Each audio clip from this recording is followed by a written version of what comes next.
Special കറസ്പോണ്ടന്റിലേക്ക് സ്വാഗതം. കേരളത്തിലെ മുസ്ലിം സമൂഹത്തിൽ സജീവ ചർച്ചാ വിഷയമാണ് തിരുകേശം. ആശയഭിന്നതയിൽ വിഘടിച്ച സമസ്ത കേരള ജമിയത്തുൽ ഉലമയുടെ ഇരുവിഭാഗങ്ങളും തമ്മിലുള്ള ഭിന്നത തിരുകേശ വിവാദം അതിരൂക്ഷമാക്കിയിരിക്കുന്നു. കാന്തപുരം AP അബൂബക്കർ മുസ്ലിയാരുടെ കൈവശമുള്ള തിരുകേശം സൃഷ്ടിച്ച വിവാദത്തിനും അത് ഉയർത്തിവിട്ട ചർച്ചകൾക്കും ഒപ്പം സഞ്ചരിക്കുകയാണ് ഇത്തവണ സ്പെഷ്യൽ കറസ്പോണ്ടന്റ്. യാ നബി സലാം അലൈക, യാ റസൂൽ സലാം അലൈക, യാ ഹബീബ് സലാം അലൈക, സ്വലവാത്തുല്ലാഹ് അലൈക, യാ ഹബീബ് സലാം അലൈക, സ്വലവാത്തുല്ലാഹ് അലൈക. പ്രവാചക ശ്രേഷ്ഠനായ മുഹമ്മദ് നബിയുടേതെന്ന് അവകാശപ്പെടുന്ന തിരുകേശം എത്തിയതോടെയാണ് കോഴിക്കോട് കാരന്തൂരിലെ മർക്കസു സഖാഫത്തി സുന്നിയ വീണ്ടും ശ്രദ്ധാകേന്ദ്രമായി മാറിയത്. സമസ്ത കേരള ജമിയത്തുൽ ഉലമയിൽ നിന്ന് വിഘടിച്ച സുന്നി വിഭാഗങ്ങളുടെ ആത്മീയാചാര്യനായ കാന്തപുരം AP അബൂബക്കർ മുസ്ലിയാരുടെ ആസ്ഥാനമായ കാരന്തൂർ മർക്കസ് തിരുകേശം എത്തിയതോടെ വിശ്വാസ വിവാദത്തിന്റെ കേന്ദ്രമായി തീർന്നു. കഴിഞ്ഞ ജനുവരിയിൽ നടന്ന മർക്കസ് സമ്മേളന വേദിയിലാണ് അബുദാബി സ്വദേശിയും പുരാവസ്തു സൂക്ഷിപ്പുകാരനുമായ അഹമ്മദ് മുഹമ്മദ് അൽ ഖസ്രിജി കാന്തപുരം AP അബൂബക്കർ മുസ്ലിയാർക്ക് തിരുകേശം കൈമാറിയത്. ഈജിപ്തിലെ ഗ്രാൻഡ് മുഫ്തി ഉൾപ്പെടെയുള്ള പ്രമുഖരും ഇസ്ലാം മത പണ്ഡിതന്മാരും കാന്തപുരത്തിന്റെ നൂറുകണക്കിന് അനുയായികളും തിരുകേശ കൈമാറ്റത്തിന് സാക്ഷികളായി. പിന്നീടുള്ള ദിവസങ്ങളിൽ മർക്കസിലേക്ക് വിശ്വാസികളുടെ ഒഴുക്കായിരുന്നു. പ്രവാചകന്റെ തിരുശേഷിപ്പിന്റെ പ്രദർശനവും തിരുകേശം മുക്കിയ വെള്ളത്തിന്റെ വിതരണവും മർക്കസിലേക്ക് വിശ്വാസികളെ ആകർഷിച്ചു.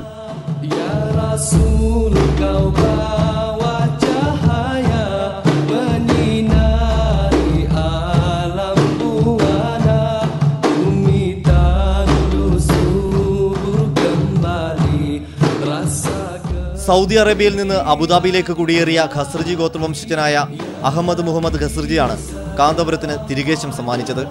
അബുദാബിയിലെ അറിയപ്പെടുന്ന പുരാവസ്തു ശേഖരങ്ങളുടെ സൂക്ഷിപ്പുകാരനാണ് മുഹമ്മദ് ഖസ്രിജി. കൊട്ടാര സമാനമായ വീടിനോട് ചേർന്ന ആരാധനാലയത്തിൽ വർഷം തോറും ഖസ്രിജി തിരുശേഷിപ്പുകളുടെ പ്രദർശനം നടത്താറുണ്ട്. പ്രവാചകന്റെ കേശം കഴുകിയ വെള്ളം വിശ്വാസികൾക്കായി വിതരണം ചെയ്യും. കാന്തപുരം AP അബൂബക്കർ മുസ്ലിയാരും ഈ ചടങ്ങിലെ സന്ദർശകനാണ്. കാന്തപുരത്തിന് ഖസ്രിജിയുമായുള്ള ഈ സൗഹൃദമാണ് അബുദാബിയിൽ നിന്ന് തിരുശേഷിപ്പ് മർക്കസിലേക്ക് എത്താനുള്ള വഴിയൊരുക്കിയത്.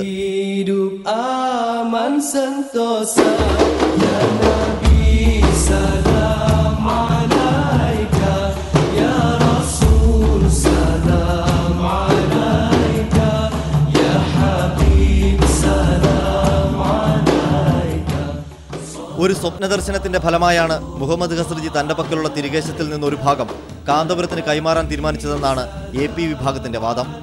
അപൂർവമായി മാത്രം ലഭിക്കുന്ന തിരുശേഷിപ്പിന് വലിയ പ്രചാരണമാണ് കാന്തപുരം വിഭാഗം നൽകിയത്.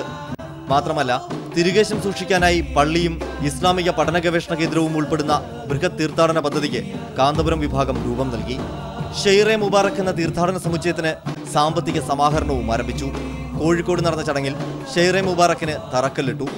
3 വർഷം കൊണ്ട് തീർത്ഥാടന കേന്ദ്രം നിർമ്മിക്കാനാണ് പദ്ധതി. ഇതിനായി പ്രത്യേകം കമ്പനിയും രൂപീകരിച്ചു. എന്നാൽ ഷെയ്റെ മുബാറക് എവിടെ നിർമ്മിക്കുമെന്നതിന് കൃത്യമായ വിശദീകരണം നൽകാൻ മർക്കസ് ഇതുവരെ തയ്യാറായിട്ടില്ല.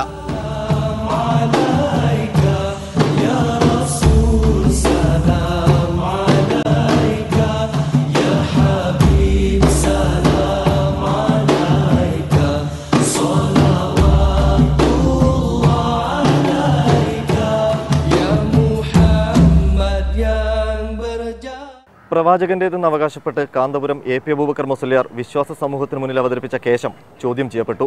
പുരോഗമനവാദികളാണ് കേശത്തിന്റെ ആധികാരികത സംബന്ധിച്ച് ആദ്യം സംശയം ഉന്നയിച്ചത്. പിന്നാലെ പരമ്പരാഗത വൈരികളായ EK വിഭാഗം സുന്നി സംഘടനകൾ കൂടി രംഗത്തെത്തിയതോടെ തിരുകേശം പൊതുമണ്ഡലത്തിലെ പ്രധാന ചർച്ചാ വിഷയമായി മാറി. മർക്കസിന്റെ വാർഷിക സമ്മേളനത്തിൽ തിരുകേശ കൈമാറ്റം നടന്ന് ദിവസങ്ങൾക്കകം തന്നെ ഒറ്റപ്പെട്ട എതിർപ്പുകളും വിമർശനങ്ങളും ഉയർന്നു. വിഘടിത വിഭാഗമായ AP-യോട് ആശയഭിന്നത തുടരുന്ന EK സുന്നികൾ പക്ഷേ തന്ത്രപൂർവ്വമാണ് പ്രശ്നത്തിൽ ഇടപെട്ടത്. കാന്തപുരത്തിന് ലഭിച്ച തിരുകേശത്തിന്റെ പശ്ചാത്തലം പൂർണ്ണമായും പഠിച്ച ശേഷമാണ് SKSSF ഉൾപ്പെടെയുള്ള EK വിഭാഗം സുന്നി സംഘടനകൾ രംഗത്തിറങ്ങിയത്. കേരളത്തിൽ അങ്ങനെ പ്രവാചകരുടെ എന്തെങ്കിലും തിരുശേഷിപ്പുകൾ ഉണ്ടായതായി ഇന്നോളം ആരും അവകാശവാദം ഉന്നയിച്ചിരുന്നില്ല. ആദ്യമായി ഇങ്ങനെ അവകാശവാദവുമായി രംഗത്ത് വന്നത് ബഹുമാന്യനായ കാന്തപുരം AP അബൂബക്കർ മുസ്ലിയാറാണ്. 2005 അദ്ദേഹത്തിന് ഒരു 2-3 തിരുകേശത്തിൻ്റെ കഷ്ണങ്ങൾ കിട്ടിയിട്ടുണ്ട് എന്ന അവകാശവാദം അദ്ദേഹം ഉന്നയിച്ചു. അങ്ങനെ അതൊരു വലിയ ന്യൂസൊന്നും ആക്കാതെ ഒരു ചെറിയ നിലയിൽ ഒരു പ്രചരണം കൊടുത്ത് അത് ഇതുപോലെ പ്രവാചകൻ ജനിച്ച മാസത്തിൽ അവിടെ മർക്കസിൽ വെച്ച് അത് മുക്കി വെള്ളം കൊടുക്കുന്ന വാർത്ത ചെറിയ അവരുടെ പത്രത്തിൽ മാത്രം ചെറിയൊരു വാർത്ത വരും. അങ്ങനെ ഒരു വിവാദം ഇങ്ങനെ നിൽക്കെ അദ്ദേഹം പതുക്കെ അതത്ര വലിയ പ്രചാരം കൊടുക്കാതെ ഇങ്ങനെ പോകുന്ന ഘട്ടത്തിലാണ് വീണ്ടും ഈ 2011 ഫെബ്രുവരിയിൽ മർക്കസിൻ്റെ വാർഷികത്തോടനുബന്ധിച്ച് അബുദാബിയിൽ നിന്നുള്ള ഒരു തിരുകേശം എന്ന് പറഞ്ഞ് നേരിട്ട് അദ്ദേഹത്തിന് കൈമാറുന്നത്. അതോടുകൂടിയാണ് വിവാദം കൊഴുക്കുന്നത്. അതിൻ്റെ ആധികാരികതയും സ്വാഭാവികമായും സംശയം വന്നപ്പോൾ അതിനെക്കുറിച്ച് നമ്മൾ പ്രാഥമികമായ അന്വേഷണങ്ങൾ നടത്തി. അപ്പോൾ കൃത്യമായി സംശയം ജനിപ്പിക്കുന്ന ഒരുപാട് ഘടകങ്ങൾ വന്നപ്പോൾ അതിനെക്കുറിച്ച് അന്വേഷണങ്ങളും തുടർന്ന് മറുപടികളും വിവാദങ്ങളുമായി. പ്രവാചകന്റെ തിരുശേഷിപ്പുകൾക്ക് കൃത്യമാർന്ന കൈമാറ്റ ശൃംഖലാരേഖ വേണമെന്നിരിക്കെ തിരുകേശത്തിന്റെ സനത് ഇ കെ വിഭാഗം ആവശ്യപ്പെട്ടു. തിരുകേശ കൈമാറ്റ വേളയിൽ മർക്കസിൽ വായിച്ചത് മുഹമ്മദ് ഖസ്രിജിയുടെ കുടുംബശൃംഖല മാത്രമാണെന്ന് ഇ കെ വിഭാഗം ആരോപിക്കുന്നു. സനദില്ലാത്ത കേശം തിരുശേഷിപ്പാണെന്ന് വിശ്വസിക്കാൻ കഴിയില്ലെന്നാണ് അവരുടെ പക്ഷം. 2011 ജനുവരി മാസം 9-ാം തീയതിയാണ് അബുദാബിയിൽ നിന്നുള്ള ഒരാൾ ഈ വിവാദ മുടിയുമായി കേരളത്തിലെത്തുന്നത്. അന്ന് തന്നെ അയാൾ ഒരു പരമ്പര വായിച്ചിരുന്നു അവിടെ. അയാൾ മുതൽ കുറേ ആളുകളിലേക്ക് ചെന്നെത്തുന്നൊരു പരമ്പര. എന്നിട്ട് ആ വായനയുടെ മുൻപ് കാന്തപുരത്തിൻ്റെ ഒരു ശിഷ്യനും വായനയുടെ ശേഷം കാന്തപുരം തന്നെയും മുടി കൈമാറിയതിൻ്റെ രേഖയാണ് ഇവിടെ വായിച്ചത് എന്ന് പ്രഖ്യാപിക്കുകയുണ്ടായി. അങ്ങനെ ജനസഹസ്രങ്ങൾ സാക്ഷിയാണ്. പത്രങ്ങളിലും പ്രസിദ്ധീകരണങ്ങളിലും വന്നിട്ടുമുണ്ടായിരുന്നു. പിന്നീട് അവരത് നിഷേധിച്ചു, അഥവാ നിഷേധിക്കേണ്ടി വന്നു. കാരണം നമ്മുടെ ഭാഗത്തുനിന്ന് വിശദീകരിക്കപ്പെട്ടു, ഇത് മുടിയുടെ കൈമാറ്റ ശൃംഖല രേഖ അല്ല, ഇത് വേറെ ആ വായിച്ച അവരുടെ ഒരു കുടുംബ പരമ്പരയാണ്. അവസാനം അവരും അത് സമ്മതിച്ചു. പിന്നീട് സനത് അഥവാ കൈമാറ്റ ശൃംഖല രേഖ ചോദിച്ചപ്പോൾ അവർ പറഞ്ഞു അവരുടെ ആസ്ഥാനത്തുണ്ട് എന്ന്. അവിടെ ചില ആളുകൾ ചെന്നപ്പോൾ കാണിച്ചു കൊടുത്തു, പക്ഷേ അത് മറ്റു ചിലതായിരുന്നു. പിന്നീട് അവർ അവസാനം പറഞ്ഞത് പത്രമാധ്യമങ്ങളോടൊക്കെ അതിന് സാക്ഷികളാണ്, അബുദാബിയിലാണ് സനത് എന്ന് പറഞ്ഞു. ഇങ്ങനെ അവസരത്തിനൊത്ത് മാറി മാറി പറഞ്ഞു എന്നത് തന്നെ അവരുടെ കയ്യിൽ ഈ കൈമാറ്റ ശൃംഖല രേഖ ഇല്ല എന്നതിന് മതിയായ തെളിവാണ്. മുംബൈയിലെ മുഹമ്മദ് ഇക്ബാൽ വലി ജാലാവാല എന്ന വ്യക്തിയിൽ നിന്നാണ് അഹമ്മദ് ഖസ്രിജിക്ക് മുടി ലഭിച്ചതെന്നും അത് കാന്തപുരം നേരിട്ട് സംഘടിപ്പിച്ചു നൽകിയതാണെന്നും ഇ കെ വിഭാഗം അവകാശപ്പെടുന്നു. ജാലിയവാലയുടെ പക്കൽ നിന്ന് ഇ കെ വിഭാഗത്തിലെ ചില പണ്ഡിതരും മുടി സംഘടിപ്പിച്ചു. തെളിവുകൾ നിരത്തി ഈ മുടിയിഴകൾ വ്യാജമാണെന്നും അങ്ങനെ കാന്തപുരത്തിന്റെ പക്കലുള്ള കേശവും വ്യാജമാണെന്നും സമസ്ത സമർത്ഥിക്കുന്നു. ഇദ്ദേഹം തന്നെയാണ് ഈ അബുദാബിയിൽ നിന്ന് രണ്ടാമത് ഇവിടെ കൊടുത്ത മുടിയുടെ ഉടമസ്ഥൻ അഹമ്മദ് ഖസ്രജിക്കും മുടി കൊടുത്തത് എന്നുള്ളതാണ്. അപ്പോൾ നമ്മൾ അദ്ദേഹത്തിൻ്റെ ഇതൊരു ആപ്ലിക്കേഷൻ വാങ്ങി അദ്ദേഹം കൊടുക്കുന്നത്. അപ്പോൾ ഈ അഹമ്മദ് ഖസ്രജി എന്നാണ് ഈ ആപ്ലിക്കേഷൻ കൊടുത്തത് നോക്കുമ്പോൾ 20/5/2007 ഡേറ്റിലാണ്. അപ്പോൾ 2005 കാന്തപുരത്തിന് ഫസ്റ്റ് മുടി കൊടുത്തു എന്ന് പറയുന്നത്. അപ്പോൾ 2 കൊല്ലത്തെ ഗ്യാപ്പ് ഉണ്ട്. അപ്പോൾ സ്വാഭാവികമായും ന്യായമായും നമുക്ക് സംശയിക്കാൻ സാധ്യതയുണ്ട്. കാരണം ഒരിക്കലും ഒരു അറബ് സഹോദരൻ ബോംബെയിൽ അപ്രശസ്തനായി കിടക്കുന്ന ഇക്ബാൽ മുഹമ്മദ് ജാലാവാല ആ നാട്ടിലെ ആളുകൾക്ക് പോലും അറിയില്ല. ഒരു സ്വകാര്യമായൊരു 3ാമത്തെ ഫ്ലോറിൽ നടന്ന് കയറുന്ന സ്റ്റെപ്പുകൾ വളരെ ഇടുങ്ങിയ ഒരു ഫ്ലാറ്റിൽ താമസിക്കുന്ന അദ്ദേഹത്തെ അറിയാൻ ചാൻസുമില്ല. ഇദ്ദേഹം ഇടനിലക്കാരനായിട്ടായിരിക്കും ഇവിടുന്ന് ഈ മുടി അങ്ങോട്ട് കടത്തിയത്. എന്നിട്ട് അവിടുന്ന് ഒരു വൈറ്റ് ആക്കിയിട്ട് ഇങ്ങോട്ട് കൊണ്ടുവന്നതായിട്ടുണ്ടാവും എന്ന് മനസ്സിലാക്കി. നമ്മൾ വാർത്താ സമ്മേളനത്തിൽ അറിയിച്ചു. ഈ നിമിഷം വരെ അവരെന്ത് ചെയ്തിട്ടില്ല, നിഷേധിച്ചിട്ടില്ല. കാരണം നിഷേധിച്ച ഈ രേഖകൾ ഒന്നും ചെയ്യാൻ പറ്റുമല്ലോ. അപ്പോൾ ആ മുടി പ്രവാചകരുടേതല്ല എന്നതിന് 3 തെളിവുകൾ പ്രകടമായി നമുക്ക് കിട്ടി. ഒന്ന്, ഇതിന് കൈമാറിപ്പോകുന്ന പരമ്പര എങ്ങനെ ചോദിച്ചാലും പറയുന്നില്ല. 2, ഈ മുടി ഇസ്ലാമിക ചരിത്രത്തിൽ പ്രവാചകർക്ക് ഉണ്ടായിരുന്ന മുടി ഇത്രമാത്രം ആയിരക്കണക്കിന് മുടികൾ ഒരു സ്വഹാബി മുഖേന കൈമാറിപ്പോകുന്നു എന്നതിന് രേഖയില്ല. 3, ഇത്രമാത്രം ദൈർഘ്യമുള്ള മുടി പ്രവാചകർക്ക് ഉണ്ടായിരുന്നു എന്നതിനും പ്രവാചക വചനം സാക്ഷിയാകുന്നില്ല. വസ്തുതകൾക്ക് വിരുദ്ധമാണ്. എന്നാൽ തിരുകേശം പരസ്യമായി ചർച്ച ചെയ്യുന്നതിൽ നിന്ന് തന്ത്രപരമായ മൗനം തീർത്തുകൊണ്ടാണ് കാന്തപുരം വിഭാഗം ആരോപണങ്ങളെ ആദ്യഘട്ടത്തിൽ പ്രതിരോധിച്ചത്. ഇ കെ വിഭാഗം മാധ്യമങ്ങളിലും പൊതുചടങ്ങുകളിലും ഉന്നയിക്കുന്ന ആരോപണങ്ങൾക്കും തിരുകേശം സംബന്ധിച്ച സംശയങ്ങൾക്കും മറുപടി പറയാൻ കാന്തപുരം തയ്യാറായില്ല. ഈ മൗനം കുറച്ചു കാലത്തേക്കെങ്കിലും തിരുകേശ വിവാദത്തെ തണുപ്പിച്ചു നിർത്തി. എന്നാൽ അഴിമതിക്കെതിരെ തുറന്ന യുദ്ധം പ്രഖ്യാപിച്ച് കാന്തപുരം കേരളയാത്ര നടത്താൻ തീരുമാനിച്ചതോടെ തിരുകേശ വിവാദം വീണ്ടും കൊഴുത്തു. കാന്തപുരത്തിനെതിരെ ശക്തമായ ആരോപണങ്ങളുമായി ഇ കെ വിഭാഗം രംഗത്തെത്തി. വ്യാജകേശം കാട്ടി ആത്മീയ സാമ്പത്തിക ചൂഷണമാണ് കാന്തപുരത്തിന്റെ ലക്ഷ്യമെന്ന് സമസ്ത തുറന്നടിച്ചു. അത് മൊത്തം ഇത് പ്രവാചകരുടെ തിരുകേശം എന്ന പേരിൽ ജനങ്ങളെ ധരിപ്പിച്ച് അതിൻ്റെ പേരിൽ ഒരു ആത്മീയ വാണിഭം നടത്താനുള്ള ഒരു ഗൂഢാലോചനയായിരുന്നു ഇതിൻ്റെ പിന്നിലെന്ന് പ്രകടമായി പിന്നെ ബോധ്യപ്പെട്ടു. കാരണം 3 തരം ബിസിനസ്സാണ് ഇതിൻ്റെ പേരിൽ നടക്കുന്നത്. ഒന്ന്, വ്യാപകമായി മുടി ഇട്ട വെള്ളം വിൽപ്പന, പിന്നെ വിവാദമായപ്പോൾ അവസാനിപ്പിച്ചു. രണ്ടാമത്തെ, മുടി സൂക്ഷിക്കാനെന്ന പേരിൽ 40 കോടി പള്ളിക്ക് രാജ്യവ്യാപകമായി മാത്രമല്ല പുറത്തും വ്യാപകമായ പിരിവ് നടന്നുകൊണ്ടിരിക്കുക. മൂന്നാമത്തെ, ഈ പള്ളി കേന്ദ്രീകരിച്ച് ചുറ്റും വിപുലമായ ടൗൺഷിപ്പിന് വേണ്ടി കോടികൾ അവർ മാപ്കോ പ്രൈവറ്റ് ലിമിറ്റഡ് കമ്പനി രൂപീകരിച്ച ആ കമ്പനിയുടെ മേൽ പിരിവ് നടത്തിക്കൊണ്ടിരിക്കുക. ലോക ചരിത്രത്തിൽ ഇങ്ങനെ പ്രവാചകരുടെ തിരുകേശം ഒരു ബിസിനസ്സിന് വേണ്ടി വാണിജ്യത്തിന് വേണ്ടി ഉപയോഗപ്പെടുത്തിയതായി ചരിത്രത്തിലില്ല. അപ്പോൾ ഏറ്റവും വലിയ ഒരു തെറ്റാണ് യഥാർത്ഥത്തിൽ അവർ ചെയ്യുന്നത്. തട്ടിപ്പ് നടത്തുന്നത് അതിനൊരു രീതിയുണ്ട്. പക്ഷെ പ്രവാചകനെ വെച്ചുള്ള ഈ ഒരു ചൂഷണം വളരെ പ്രയാസകരവും മുസ്ലിങ്ങൾക്ക് വേദനാജനകവുമായതുകൊണ്ടാണ് ഞങ്ങൾ രണ്ടും കൽപ്പിച്ച് പരസ്യമായി ഇതിനെതിരെ പ്രവർത്തിക്കാനും രംഗത്തിറങ്ങാനും കാരണം. ഈ ഘട്ടത്തിലാണ് തിരുകേശം സൂക്ഷിക്കാനുള്ള ഷെയ്റെ മുബാറക് മസ്ജിദ്, നോളജ് സിറ്റി ഉൾപ്പെടെയുള്ള പദ്ധതികൾ കാന്തപുരം പുനരുജ്ജീവിപ്പിച്ചത്. ഇതോടെ മറുപക്ഷം ശക്തമായി തന്നെ എതിർപ്രചരണങ്ങളും ആരംഭിച്ചു. ഒടുവിൽ കാന്തപുരത്തിനെതിരെ കടുത്ത വെല്ലുവിളിയുമായാണ് സമസ്ത രംഗത്തിറങ്ങിയത്.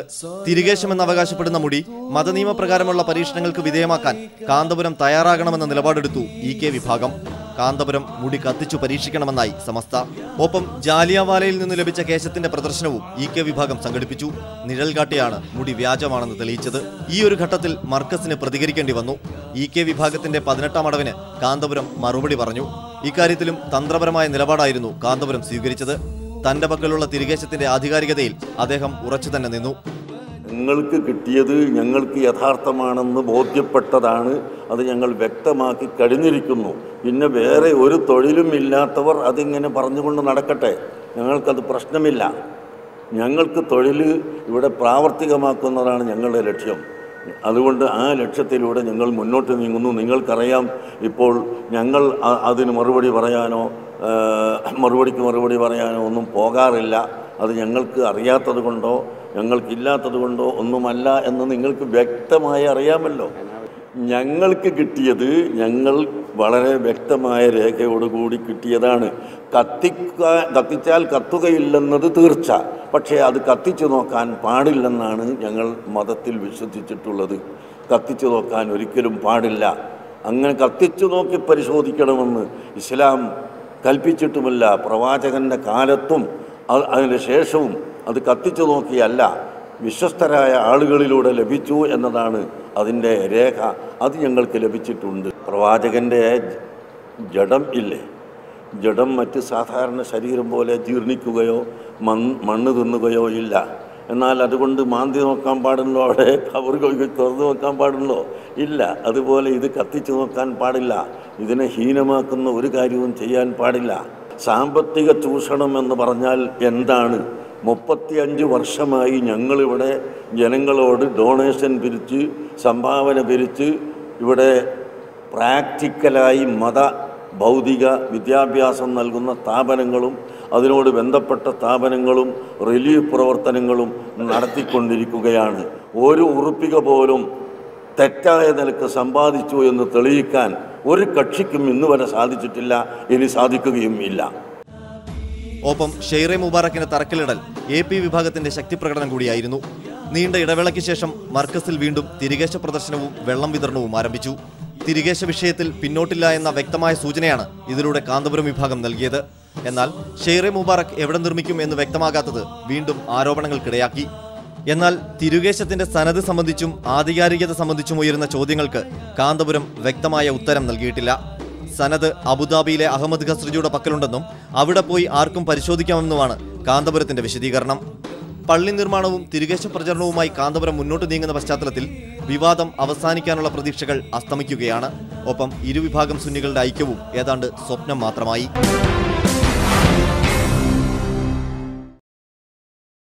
ഈ ഒരു ഘട്ടത്തിൽ പ്രവാചക തിരുശേഷിപ്പുകളുടെ ചരിത്രപരവും വിശ്വാസപരവുമായ വസ്തുതകൾ കൂടി പരിശോധിക്കേണ്ടതുണ്ട്. തിരുശേഷിപ്പുകളിൽ നിന്ന് പുണ്യം നേടാമെന്ന് ഒരു വിഭാഗം